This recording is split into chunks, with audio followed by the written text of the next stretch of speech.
آج سے تقریباً 2500 سال پہلے مصریوں میں سے ایک شخص نے سمندری ساحل پر ایک لاش دیکھی۔ اس نے دربار کو خبر دی اور لاش کو دربار لے گئے، جہاں تحقیق سے پتہ چلا کہ یہ فرعون کی لاش ہے۔ درباریوں نے لاش کو مسالے لگا کر اسے پوری شان اور احترام کے ساتھ تابوت میں رکھ کر محفوظ کر دیا۔ حنوط کرنے کے عمل کے دوران ان سے ایک غلطی ہو گئی تھی۔ فرعون چونکہ سمندر میں ڈوب کر مرا تھا اور مرنے کے بعد کچھ عرصے تک پانی میں رہنے کی وجہ سے اس کی جسم پر سمندری نمکیات کی ایک تہ جمے رہ گئی تھی۔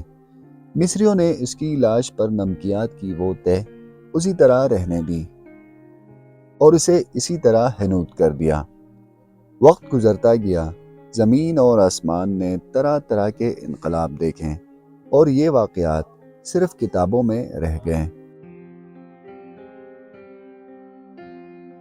اس واقعے کے 2000 سال بعد حضرت محمد صلی اللہ علیہ وآلہ وسلم تشریف لے آئے اور ان پر نازل ہونے والی کتاب قرآن پاک میں فرعونوں کے قصے بڑی تفصیل کے ساتھ بیان کیے گئے تھے کہ فرعون اور اس کی فوج حضرت موسیٰ علیہ السلام کے لشکر کا پیچھا کرتے ہوئے سمندر میں غرق ہوئی تھی۔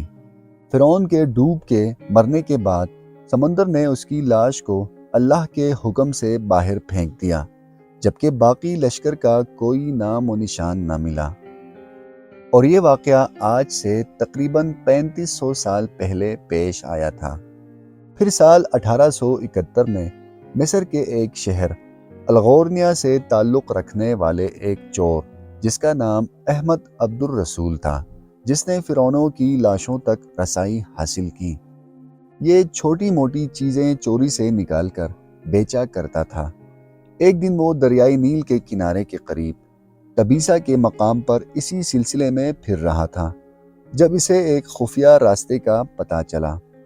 وہاں وہ چوری کی غرض سے جگہ کو کھود رہا تھا کہ اسی دوران اسے کچھ لوگوں نے پکڑ لیا اور پولیس کے حوالے کر دیا۔ وہ جس جگہ کو کھود رہا تھا وہاں سے جب ملنے والے راستے کی مسلسل کھدائی کی گئی تو سال 1891 کو دوسری ممیوں کے ساتھ اسی فرعون کی لاش بھی مل گئی۔ سمندر سے نکلنے کے بعد جسے دوبارہ ممیفائی کر کے دفن کر دیا تھا۔ اس کے کفن پر سینے کی جگہ پر اس کا نام لکھا ہوا تھا۔ ان ممیوں کو ماہرین قاہرہ لے گئے۔ جب ان ممیوں کا تفصیل سے جائزہ لیا گیا تو فرعون والی ممی پر انہی سمندری نمکیات کی تہ واضح ہوئی جو ڈوبنے کے بعد سمندر میں اس کے جسم پر چڑھی تھی، اور پھر آخر کار یہ ثابت ہو گیا کہ اللہ نے قرآن پاک میں اس کا تذکرہ تفصیل سے کیا ہے، اور اس کی تصدیق کے لیے دنیا بھر کے ماہرین مصر کی جانب جانے لگے۔ مختلف سائنسی ٹیسٹ کرنے کے بعد دنیا بھر کے سائنسدانوں نے تصدیق کر دی کہ دوسری سب لاشوں کی نسبت صرف فرعون کی لاش پر ہی سمندری نمکیات کی تہ جمی ہوئی ہے۔ اس تصدیق کے بعد اسے فرعون کی لاش قرار دے کر اسے مصر کے عجائب گھر میں محفوظ کر دیا۔ اس کے بعد سال 1982 میں فرعون کی ممی خراب ہونے لگی تو اس وقت کی مصری حکومت نے فرانس کی حکومت کو درخواست کی کہ فرعون کی ممی کو خراب ہونے سے بچایا جائے اور جدید سائنسی معلومات سے اس کی موت کی وجہ کو بھی معلوم کی جائے۔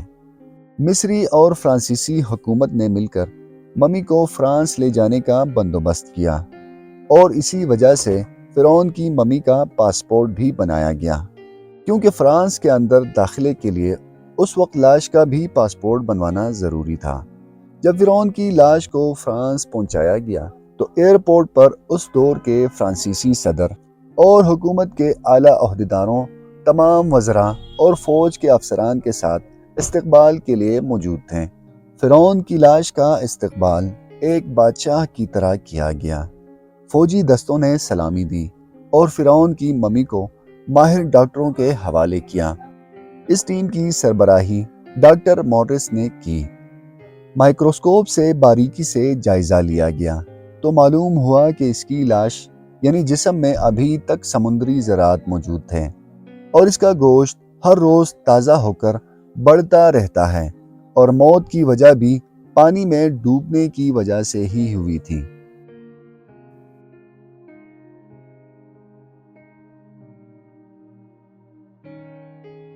ایک بادشاہ کی موت پانی میں ڈوب کر ہونا، یہ ڈاکٹر مورس کے لیے حیرانی کی بات تھی۔ اس نے اس ممی کے بارے میں مزید جاننے کی کوشش کی تو اسے معلوم ہوا کہ بادشاہ کی موت کی حالات قرآن پاک میں محفوظ اور درج ہیں۔ مزید تحقیق کے لیے وہ مصر پہنچا۔ چونکہ وہ ایک سائنسدان تھا تو کئی طرح کے تحقیقات کے بعد اسے مصر کے ایک سائنسدان نے قرآن مجید میں وہی واقعات دکھایا بھی اور سنایا بھی۔ ڈاکٹر مورس نے جتنی تحقیقات کیے وہ سب اور قرآن پاک میں موجود اس واقعے کی تمام آیات سیم تھے، جس میں اللہ نے فرعون کی لاش کو قیامت تک عبرت کا نشان بنانے کا تذکرہ بھی کیا ہے۔ یہ سب سننے اور دیکھنے کے بعد ڈاکٹر مورس مسلمان ہو گئے۔ دوستوں، فرعون کے بال اور ناخن بڑھتے رہتے ہیں، بلکہ اس کا گوشت بھی بڑھتا ہے۔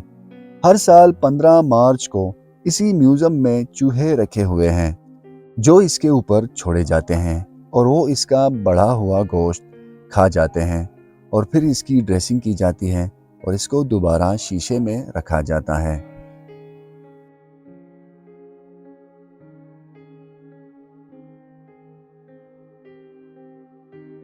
مجھے امید ہے کہ آپ کو یہ ویڈیو بھی اچھی لگے گی۔ اپنا خاص خیال رکھیے گا۔ مجھے اجازت دیجیے۔ اللہ حافظ۔